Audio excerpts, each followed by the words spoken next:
환자분들이 수술을 받고 나면 본인이 수술을 받았다는 걸 망각하는 경우가 있어서 척추 내시경 수술도 간단하긴 하지만 수술은 수술이다.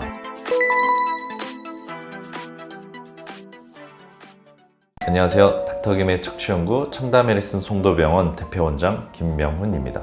네, 오늘은 단일공 척추 내시경 수술에 대해서 말씀을 드리려고 합니다. 척추 수술이 발전하면서 내시경으로 척추 수술을 진행을 하게 됐는데요. 단일공, 양방향 이렇게 두 가지 척추 내시경 수술이 있는데 그 중에서 단일공이라고 하면 말 그대로 구멍을 하나를 뚫어서 시행하는 척추 내시경 수술이라고 할 수 있겠습니다. 네, 최근에는 척추 수술을 하는 데 있어서 꽤 많은 신경외과나 정형외과 의사들이 내시경 수술을 통해서 해결을 하려고 노력을 하고 있고 결과도 굉장히 좋다는 보고들이 많이 되고 있어서 척추 내시경 수술이 점점 많아지는 추세입니다. 척추 내시경 수술은 이전 척추 수술과는 다르게 광범위하게 절개를 한다거나 그런 과정을 거치지 않고 1, 2cm 내외의 작은 구멍을 통해서 모든 기구를 삽입을 해서 안쪽에서 진행하는 거기 때문에 이전 수술에 비해서 정상적인 조직, 즉 근육이나 인대 또는 관절의 손상이 적고 회복이 빠르다는 장점이 있습니다.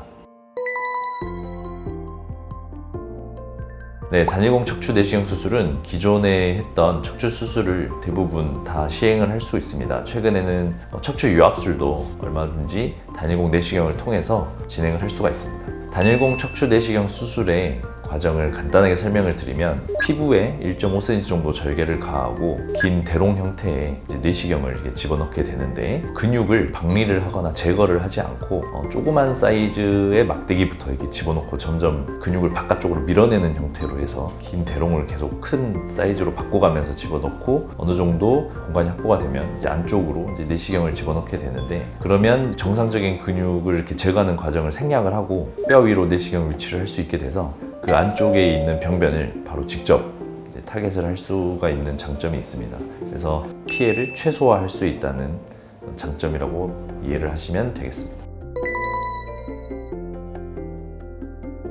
네, 수술 후에 이거를 빨리 회복을 시킨다고 해서 무슨 운동을 해야 되나 이렇게 의욕적으로 하시는 분들도 있긴 있는데 수술 후에 상처도 아물어야 되고 그런 시간들이 있어야 되므로 처음에 한 달 정도는 안정하시고 걷는 정도의 운동만 하셔도 충분합니다. 그래서 수술 후 몸의 회복 과정을 보면서 운동량을 늘리는 것을 추천을 드립니다.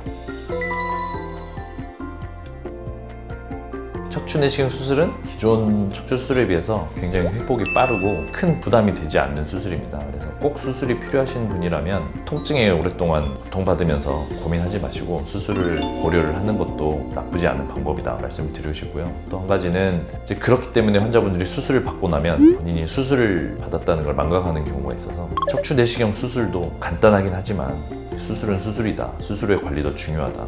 두 가지 말씀을 드리고 싶습니다. 네, 지금까지 닥터김의 척추연구 청담메디슨 송도병원 대표원장 김명훈이었습니다. 감사합니다.